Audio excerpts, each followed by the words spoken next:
Hello, my friends. Welcome to our final episode of CRT's Cozy Corner, Shakespeare Edition. So for our very final episode, we're going to be reading a play called The Two Gentlemen of Verona.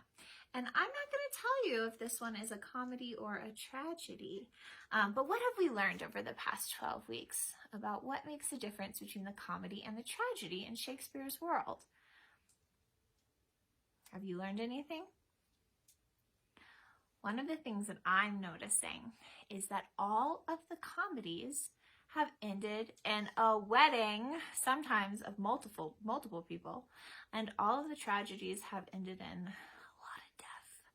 So pay attention to this episode and see if you can tell me at the end of it, is Two Gentlemen of Verona a comedy or a tragedy? All right, let's go ahead and take a deep breath.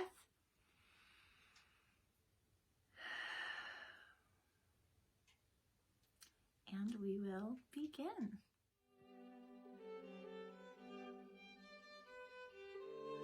Two young men sat chatting in Verona's market square. They were best friends and had lived in the little Italian town all their lives. But now one of them, Valentine, was leaving to seek his fortune in Milan. "Proteus, stop trying to persuade me to stay," Valentine scolded his friend fondly. "I'd ask you to come too if you weren't chained here by love." Proteus sighed. "So you're definitely going? Goodbye then, dear Valentine. Think of me on your travels. I wish you every happiness in Milan." "Same to you here. Write to me with your news," said Valentine. "I'll write back with mine. Farewell, Proteus." When Valentine had gone, Proteus sat back down again, lost in his thoughts. "There he goes, hunting honor. Here I stay, looking for love. He's leaving his friends, but in a way, so am I. For love. Oh, Julia," he sighed, "you've changed me, made me neglect my studies, lose my time." Just then a man sprinted up and stumbled to a halt. It was Speed, Valentine's servant. "Have you seen my master?" he panted. "He just left," Proteus replied. "Did you give Julia my letter?" Speed scowled. "Yes, I did, but she gave me sweet nothing in return," he grumbled. "Did she say anything?" Proteus asked eagerly. "No, not even 'Here's a penny for your pains,'" Speed said pointedly, holding out his hand. With a sour face, Proteus pressed a coin into it, and Speed dashed off to find his master. The young lady in question was at that very moment sitting in her house only a few streets away, brushing her long blonde hair. "Should I fall in love with any of my admirers or not?" she asked her servant, Lucetta. "Which one do you think is the best?" "List them and I'll tell you," Lucetta replied. "Sir Eglamour." "He's handsome," Julia began. "A knight and fine, but I wouldn't choose him." "How about Mercatio? He's rich." "His money's good, but he's only so-so." "What do you think of Proteus? He seems gentle." "I think he's the best. He doesn't declare undying love as much as the others. Fire that's kept closest burns most of all. Anyway, he sent his servant with this." Lucetta handed Julia a letter. Julia blushed. "How dare he send me a letter? And how dare you accept it? What will people think?" she protested. She snatched the letter, glanced over it, blushed even brighter, then tore it into shreds and flung them into the ground. Hiding her grin, Lucetta left. The moment she was alone, Julia gathered up all the shreds of pieces and put them back together, reading feverishly. "It says, 'Kind Julia,' but I'm not kind, am I?" Flinging his words to the floor. "It says, 'Love wounded Proteus.' Poor wounded name that I've torn to pieces." She folded the strips of paper, kissed them, and tucked them inside her dress. A few days later, Proteus received a letter from Julia, declaring her love in return. Overjoyed, he sent a message asking her to meet him. When she agreed, he thought he would die of happiness. By the time they met, however, his face was as long as a rainy Sunday. "My father is sending me to Milan," he moaned. "He thinks I'll benefit from seeing the world and spending time at court with the Duke. Oh, Julia, I promise to come back as soon as I can." Julia took a ring from her finger and pressed it into his palm. "Take this to remind you of me," she said. Proteus gave her a ring from his finger in return. "And seal the bargain with a holy kiss," said Julia. Shyly, happily, they kissed. With a deep sigh, Proteus said, "If I forget you for even a single hour, I hope something utterly hideous happens to me. I must go now. My father is waiting. Julia, farewell." Proteus went down to the dock. His servant Lance came running after him, dragging a scrawny dog behind him on a piece of string. "My dog Crab is the hardest-hearted dog there ever was," he proclaimed. "Everyone wept at us leaving home, my mother, my father, even the cat. But this cruel-hearted cur has not shed a single tear." "Hurry up, Lance, or you'll have to row there," Proteus scolded. He said farewell to his father, and then he and Lance boarded the ship and set sail for Milan. In Milan, Valentine was even happier than he had thought he would be, for he had unexpectedly fallen in love. The lady in question was the Duke's daughter, Sylvia. He was so besotted with her. Even his servant Speed had guessed it. "You have learned, like Sir Proteus, to relish a love song like a robin redbreast, to walk alone like one who had the plague, to sigh like a schoolboy that has lost his A, B, C," he teased, "and you can't even see it. Love is blind." Valentine sighed. "Last night she asked me to write a love letter to someone she loves." "Ah, so did you make a mess of it to scupper their chances?" Speed asked. "Not at all," Valentine protested. "I did it as well as I could." "Hush, here she comes now." Sylvia, a pretty lady with shining auburn hair, walked by, and Valentine called to her. "Good day, my lady. I have written the letter you asked for." He handed her the beautifully penned paper. "Thank you," said Sylvia. "Was it too much to ask?" "I'd do anything for you, but it was tricky not knowing whom it was for," Valentine faltered. "It might not be the best letter ever." "Then take it back," said Sylvia abruptly. "Here, it's for you. If you don't like it, then it's not good enough." Valentine took the letter back, looking dejected. "I will write a better one, and next time I'll make sure I'm moved by it before I give it to you," he promised. "Good," said Sylvia, smiling as she walked away. Valentine turned to find Speed doubled up with laughter. "What's the matter with you?" Valentine demanded. "How can you have missed the joke?" giggled Speed. "Your beloved gave you a letter." "The letter I wrote for her friend," said Valentine. "Yes, and she delivered it. That's the end," Speed said. Valentine looked at him blankly. Speed rolled his eyes. "She has received many a letter from you, but was too modest to write one back," he explained. "So she got you to write one to yourself." The next day, Sylvia, the Duke, and Valentine gathered at the dock to welcome Proteus's ship. Valentine had sung his friend's praises to the Duke and his daughter, so they couldn't wait to meet him. As he stepped off the ship, Sylvia's warm smile quite dazzled Proteus. Later, when the two friends were alone, Valentine asked, "What's your news? How's your lady?" "Tales of my love life will only bore you," Proteus said. "I've changed," said Valentine. "I'm in love too." "With whom? The lady I just met?" Proteus asked, thinking of the way beautiful Sylvia had smiled at him. Valentine nodded dreamily. "Isn't she divine? And she is mine. Sylvia has agreed in secret to marry me," he confided. His expression darkened. "Her father has already promised her to another man named Thurio, whom he only prefers because of his wealth. We've decided to elope in the dead of the night. Come and see me later, Proteus. I'll tell you everything." After Valentine left, Proteus found himself wrestling with his feelings.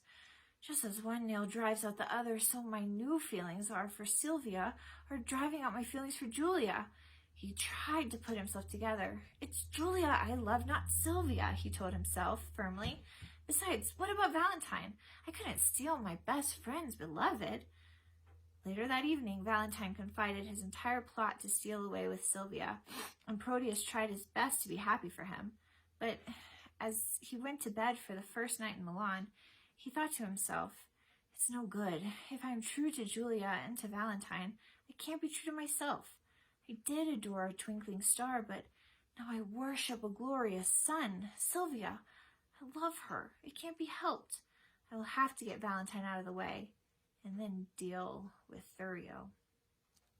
At home, Julia was pining for Proteus so much she had decided to take action. She would disguise herself as a boy and travel to Milan to see him. That way she could travel alone without attracting unwelcome attention, and spend time with her beloved in Milan without causing a scandal. Lucetta had made her some boys' clothes, and she tried them on, tucking her long blonde hair inside the cap. I'll call myself Sebastian, she told Lucetta, and seek work in the service of gentlemen. The thought filled her with nerves. What will people think of me if they find out? If you're worried about that, don't go, advised Lucetta. What would Proteus think of you when you arrive? That's the least of my worries, Julia assured her. His words are his bonds. His love is sincere. I hope so, for your sake, Lucetta thought, waving goodbye. Proteus, meanwhile, had told the Duke all about Valentine's secret plot. I feel it's my duty to tell you this, although I do not want to betray my friend's confidence, he lied. The Duke assured him he would make no mention of who had told him. Then he went to confront Valentine. Finding the story to be true, he exiled Valentine from Milan. He was to leave that very day. Valentine was in his chamber when Proteus and Lance rushed in. You are vanished, Lance bawled. We just heard. Banished, Proteus corrected. Valentine, are you all right? No, said Valentine, I am not. Proteus bit his lip. His friend looked so utterly miserable he couldn't help but feel a pang of guilt. Does Sylvia know? Valentine asked. Yes, she is weeping and begging her father for mercy, but it's no good. He threatened her with prison unless she sees sense. Proteus said honestly, wincing at Valentine's devastated expression. He couldn't bear it any longer. He had to get Valentine out of here. Come on, I'll walk you to the city gates, he said, pulling Valentine to his feet. You can write to her. Send letters to me. I'll make sure she gets them. He had no intention of doing so, but it would help get Valentine out of the way. Lance, go find Speed, Valentine said. Ask him to meet me at North Gate. Lance nodded and watched them go. Then he sat down, pulled out a scrap of paper and studied it, scratching his head. Speed came by and found him there. How now, Lance, he said. What have you got there? He snatched the piece of paper and started to read it out. She can milk, she brews good ale, she can sew and knit, she can wash and scour. What's all of this? I'm in love. I won't tell you with whom, but this is a list I've written of her virtues. After those, I've listed her vices, Lance explained. Speed read on.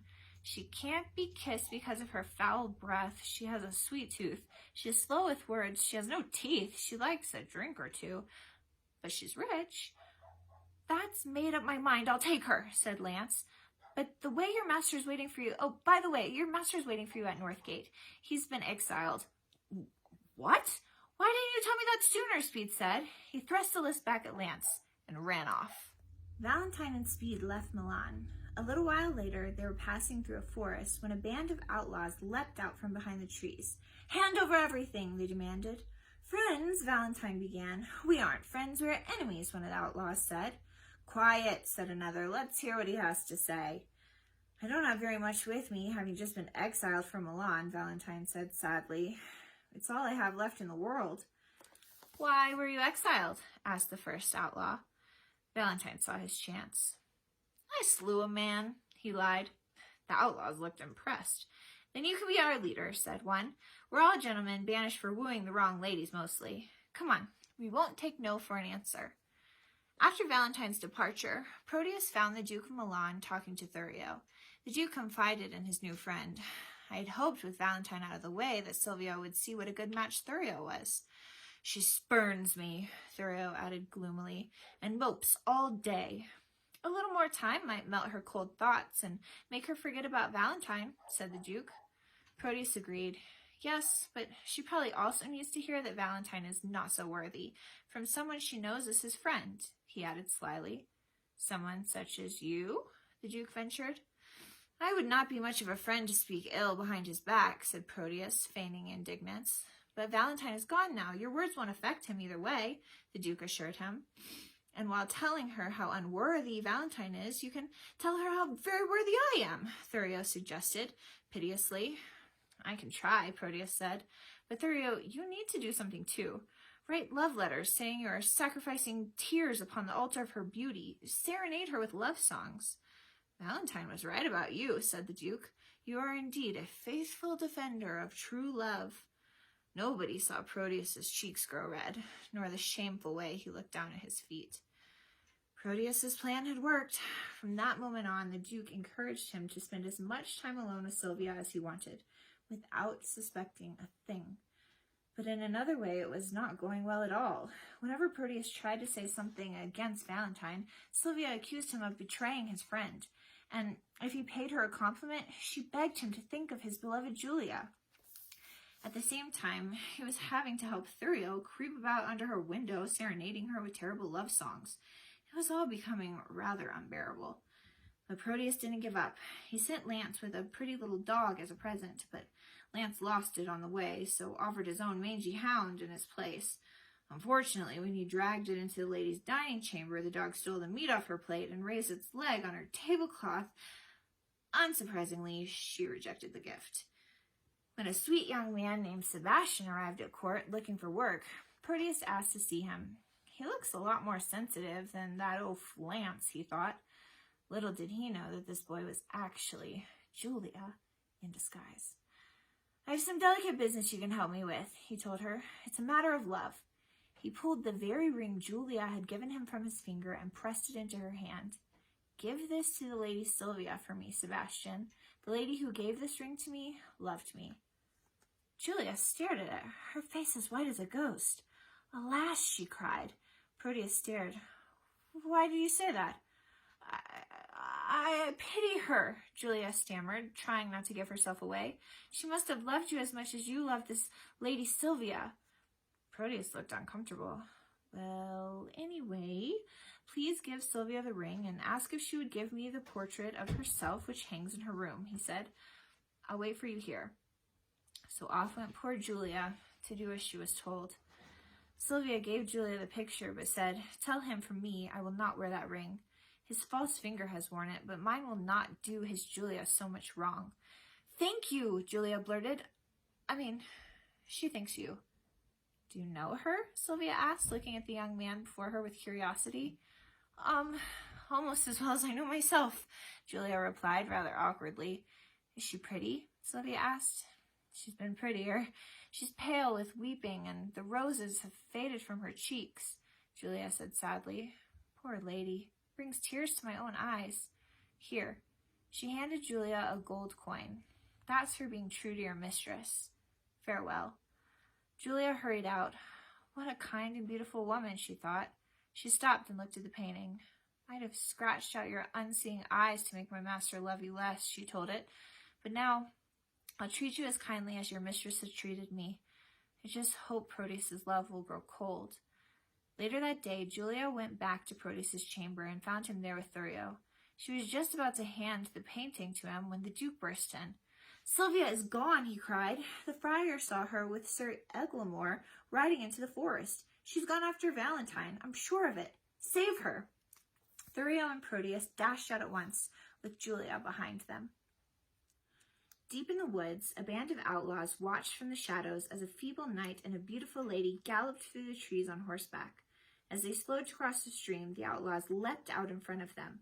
Help! Yelled the knight and fled into the forest. Some escort he was, thought Sylvia, looking after him. Don't worry, said one of the outlaws. We won't harm you. We'll take you to our leader. But as they were leading Sylvia away, Proteus and Julia caught up with them. Proteus drew his sword and charged at the outlaws with a fierce roar. There was a short, sharp clash of steel, and soon the outlaws scattered and fled into the bushes. See what I did for you? Proteus said to Sylvia when the outlaws had gone. Do I deserve a kind look at least? Sylvia glared at him. I'd rather have been a lion's breakfast than have had you rescue me. Go away. Proteus lost his temper. If you won't willingly show me any love, then I'll force you to, he said frustratedly, and grabbed hold of Sylvia's arm to kiss her. Let go of her this instant, thundered a voice, and a figure burst out from the trees. It was Valentine. He stopped in his tracks when he saw his friend. Proteus, he cried. You traitor! Proteus let go of Sylvia and sank to his knees. What am I doing? He thought. It was as if he were waking up from a trance, and all of his wrongdoings fell on him like a bucket of cold water. Valentine, I could not be more sorry. Valentine looked at his old friend's face and couldn't help but forgive him. If Sylvia is now yours, he began. I am not, interrupted Sylvia. There was a thump, and they all looked around in astonishment to see that Sebastian had fainted to the floor. His cap fell off, and long blonde hair spilled out. Julia? Whispered Proteus. Her eyelids fluttered open as he dived to her side. Yes, It's me, she admitted. I changed my appearance, which is rather embarrassing, but you did worse. You changed your mind. I'm sorry, Proteus said. I can't imagine why I ever did. What could I have seen in Sylvia that's not there in you? He gazed adoringly at Julia's face. Then he helped her to her feet, and the roses bloomed in Julia's cheeks once more. Just then, the Duke and Thurio came galloping along on horseback. There's Sylvia, she's mine, shouted Thurio, charging. Valentine drew his sword. Take one step closer and I won't answer for the consequences, he warned. Thurio backed away. I don't care for her that much, she said. What? Roared the Duke, outraged. You leave her just like that? You cowardly wretch. Valentine, I applaud your spirit. Seems I was wrong to think ill of you. If Sylvia truly loves you, then I bless your union. I do love him, said Sylvia, happily taking Valentine's hand. Valentine smiled at her. Then he turned back to the Duke. May I ask one more thing? There's a band of outlaws in this forest, exiled gentlemen who really have done very little wrong. Would you please pardon them so that they may return to Milan? Certainly, said the Duke good-naturedly. Then let's all go back home, said Valentine. We'll have a double wedding and all be happy at last. And so they all rode back to the city of Milan, and everything was back as it should be. Well, there you go. So put in the comments, do you think that this was a comedy or a tragedy? I'd love to know what you think. Thank you for joining me week after week. It has been such a joy sharing these stories with you, and I hope to see you again very soon. Bye.